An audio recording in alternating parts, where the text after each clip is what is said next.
Les amis, bonjour.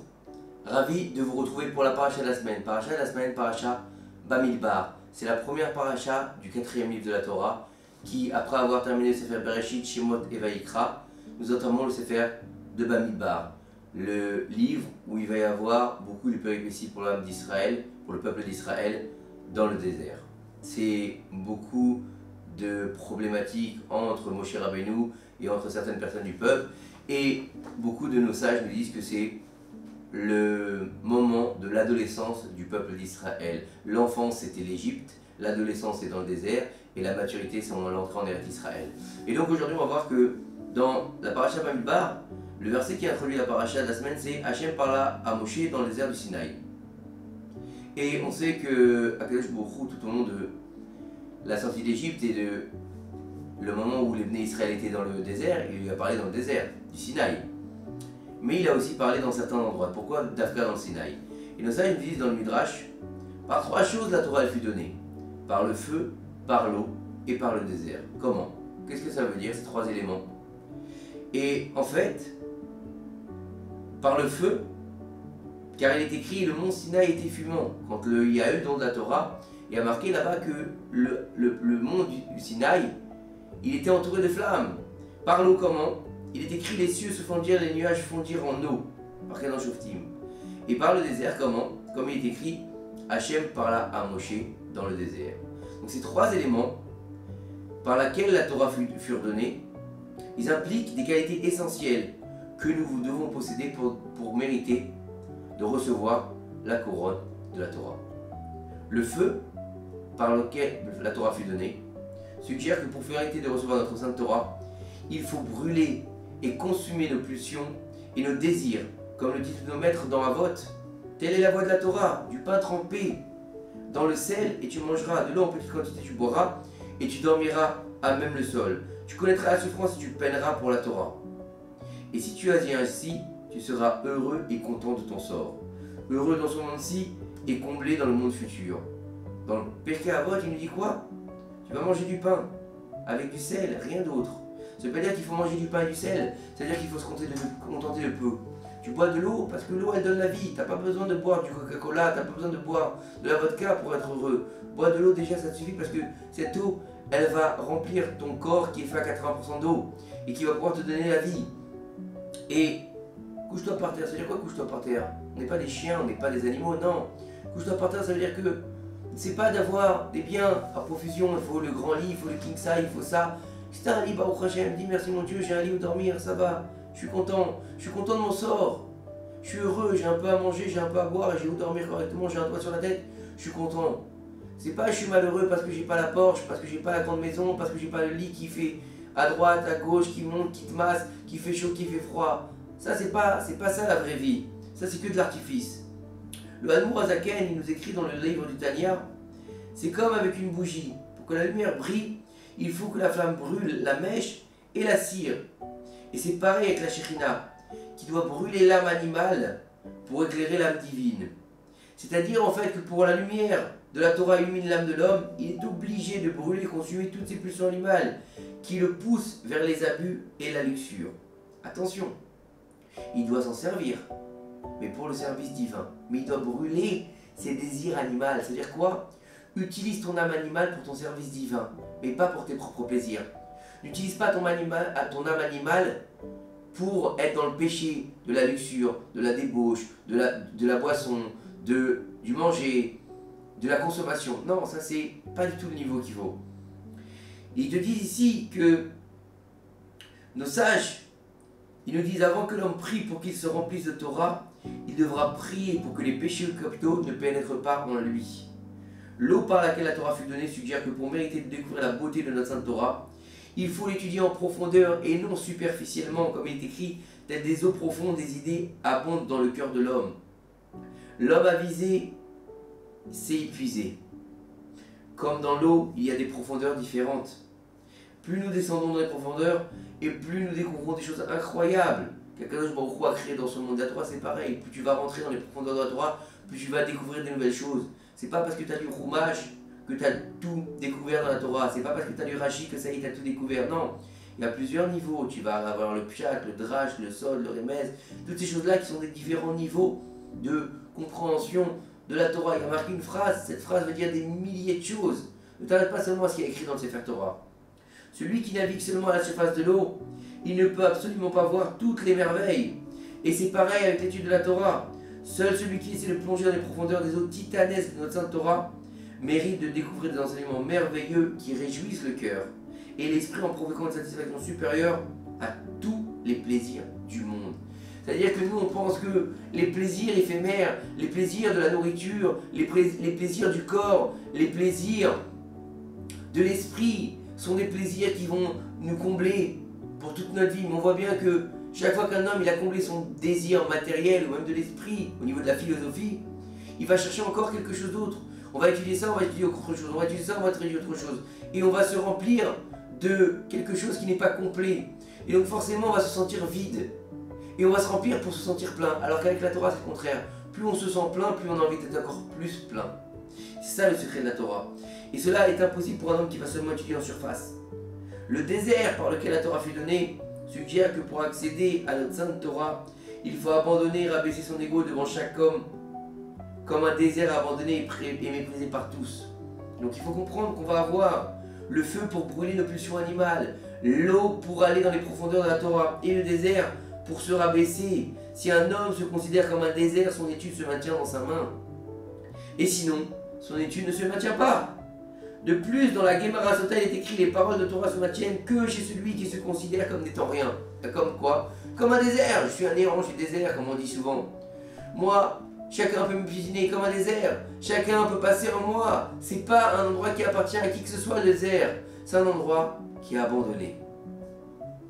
Il faut donc comprendre comme par là que la sagesse se trouve justement chez les personnes se considérant comme n'étant rien du tout. Tous les tzadikim ayant appris la sainte Torah de ces trois éléments ont mérité que leurs enseignements en Torah et leurs décisions halachiques soient révélés et diffusés au monde entier, en pénétrant le cœur de chaque juif, du plus grand au plus petit. Prenons l'exemple de qui? Du Ben Ishraï, Kodesh Kodashim, qui a mérité que ces paroles de halakha, d'agada, de connaissances cachées de la Torah soient acceptées avec confiance par tous les juifs de la diaspora. De plus, ces enseignements portaient des fruits qui perdurent encore aujourd'hui, bien des années après sa disparition. On parle du Ben Ishraï, parce qu'il était humble, il était simple, il a été jusque dans les profondeurs de la Torah, il a brûlé ses désirs animaux. Il est rapporté dans le Midrash, Bamidbar Rabbah. Il y a un exemple d'un homme qui tomba à la mer. Alors, le capitaine il lui a envoyé une corde et lui a dit attrape la corde avec tes deux mains. Et surtout ne la lâche pas, car si tu la lâches, tu perdras ta vie. C'est ce que dit Akadosh Baruch Hu à chacun d'entre nous, quel que soit notre niveau de Torah. Mon fils bien-aimé, accroche-toi à la Torah de toutes tes forces et ne la lâche pas un seul instant. Car si même un seul instant tu l'abandonnais, tu te noierais dans ce monde-ci et tu perdrais la vie. Et car la Torah est un arbre de vie pour ceux qui s'y rendent maîtres. S'y attacher, c'est s'assurer la vie. Mais pas pour ceux qui relâchent leurs mains. Chaque jour de ta vie, tu étudieras la Torah jusqu'à la dernière minute.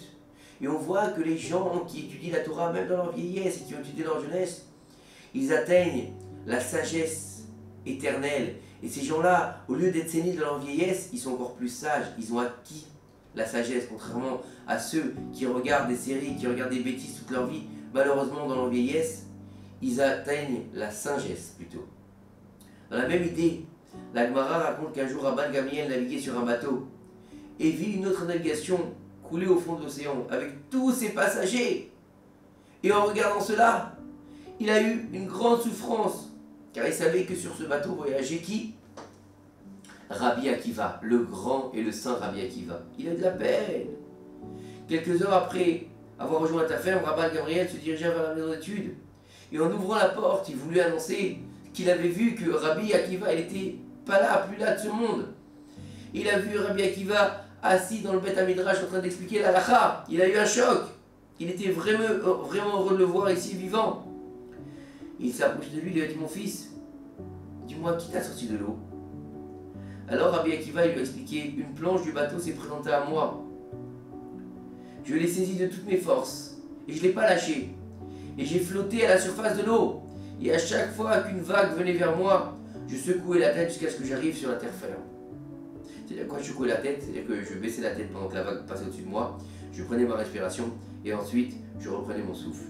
Il est dit que lorsque le Gaon Rabbi Meir Shapira de Lublin, Zatzal, arriva à cet enseignement de la Gemara dans son étude journalière, on lui révéla du ciel que cet épisode fut consigné afin de faire prendre conscience à chaque membre du peuple d'Israël que la seule chose qui puisse le sauver des vagues tumultueuses de la vie de tous les jours, qui se précipitent sur nous chaque jour dans cet exil difficile, est la force qui le mettra pour tenir la planche du bateau.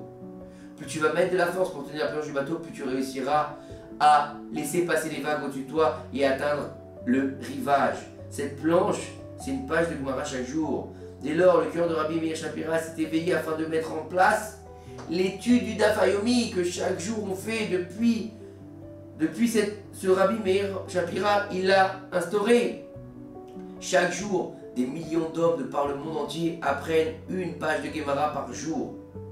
Une étude journalière d'une page par jour, qui aujourd'hui, grâce à Hachem, est répandue dans le monde entier. Il faut savoir que les personnes qui étudient les yeshivot, qui ont le mérite de prononcer des mots de Torah du jour comme de nuit, ont aussi l'obligation de ne pas annuler le rythme de leurs études pour des futilités. Il est obligatoire que les Avrephrim et les Bnei Yeshivot s'évertuent à étudier d'affilée et ne pas s'interrompre pour quelques futilités. C'est une chose extrêmement grave, comme le disent nos sages, tout celui qui publie la loi de la Torah et qui s'occupe de vaines paroles mangera des braises ardentes. Pourquoi? Parce que s'il a la possibilité d'étudier la Torah et qu'il est en train d'étudier la Torah, il va s'arrêter. Pour dire quoi? À son pote, ah hier on a bu un coup avec... C'est pas le moment. Dis-lui ça à la pause. Pourquoi tu veux lui parler de ça maintenant? Ah tu sais, avec ma femme on a été au nouveau magasin là-bas à Ashdod. Tu sais, il y a une super promotion. Mais Baba, t'es devant ta Gemara, c'est pas le moment de lui dire ça. Tu risques, tu fais du bitul Torah à ton niveau. C'est dramatique. Reprends-toi. C'est pas le moment. Notre Samet le Chazon Ish, il a dit à ce sujet dans une de ses guérottes, apprendre une heure et s'interrompre une heure, c'est l'édification du chaos, du néant et de l'absence. C'est comme semer et arroser avec de l'eau brûlante. C'est-à-dire quoi? Si on arrose avec de l'eau brûlante, les graines vont brûler. L'essentiel de l'étude, la constance, sans s'arrêter. Dans l'étude, la régularité, le secret de la sainteté. Celui qui fait des brèches dans son étude ajoute du vent. Le moyen le plus efficace pour être constant est de prier sur cela sans limite. Et nos précieuses femmes, où elles sont dans tout ça? Elles sont associées dans ce domaine, bien qu'elles soient dispensées d'études de la Torah et des mitzvot qui dépendent du temps. Elles prennent sur elles le fardeau de l'éducation des enfants et les préoccupations de toute la maison. Par cet investissement, elles permettent à leur époux d'avoir du temps libre pour étudier la Torah sans être dérangées. Pour ce grand mérite, elles reçoivent un salaire immense dans le ciel, comme si elles étaient allées elles-mêmes apprendre la Torah et réaliser les mitzvot qui dépendent du temps. Vous imaginez, les femmes, sans avoir besoin d'étudier la Torah et sans avoir besoin de réaliser les mitzvot qui dépendent du temps, rien qu'en poussant leurs maris et leurs enfants à étudier la Torah, elles auront le mérite de recevoir un salaire sur ces mitzvot-là, sans rien faire. Pour elles-mêmes, bien sûr. Le mérite des femmes est incommensurable lorsqu'elles envoient leurs enfants et leurs maris étudier la Torah, que ce soit régulièrement ou même une fois par semaine. Des fois, on pense que c'est pas assez d'étudier par une fois par semaine, on va dire bon, bah c'est pas la peine, tu vois pas, j'ai une heure de temps. Vas-y, même une heure de temps, tu peux changer les mondes.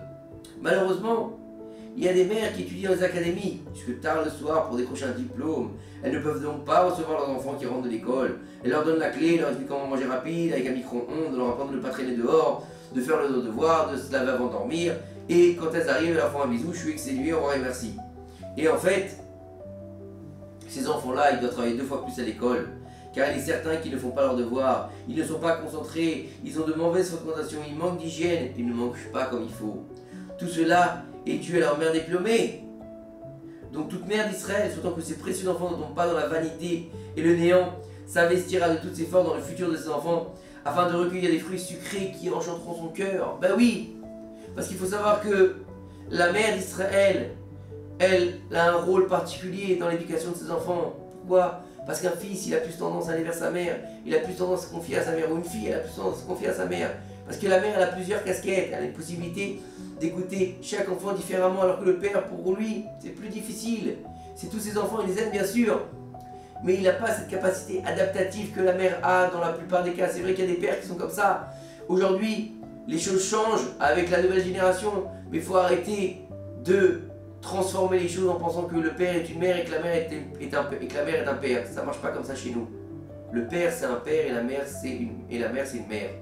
Et chacun il a son rôle, chacun il a sa définition, ils marchent ensemble, c'est ça un couple. Une harmonie dans un couple c'est quoi? C'est pas je prends ta place, c'est pas je suis plus haut que toi, c'est pas je suis plus bas que toi. Il n'y a pas de choses comme ça chez les juifs. Dans le couple d'un juif, il n'y a pas le mari, c'est le maître de maison, on lui embrasse la main et la mère elle est dans la cuisine. Ou la mère elle est chez Israël et le mari il va travailler, ça n'existe pas ça. C'est un équilibre parfait de respect mutuel, d'amour mutuel, de complémentarité pour pouvoir donner à ses enfants tzadikim la suite, de prendre le relais pour ensuite eux-mêmes construire des maisons où on aura eu un travail des vertus tellement beau qu'on pourra recevoir la Torah comme avec le désert, avec le feu et avec l'eau. Ça veut dire que ces enfants-là, ils auront compris qu'ils seront humbles comme le désert pour recevoir la Torah. Ils n'iront pas simplement étudier en surface, mais en profondeur pour aller dans l'intériorité de la Torah. Ils arriveront à brûler leurs défauts pour pouvoir avoir des bonnes vertus. Pourquoi faire? Pour construire une maison qui a des bonnes fondations et qui peut résister à tous les vents, à tous les problèmes et à tout ce qui se passe autour. Et c'est comme ça qu'on peut amener le Mashiach, Amen. A très bientôt. Shabbat, Shalom, Umen, Orach.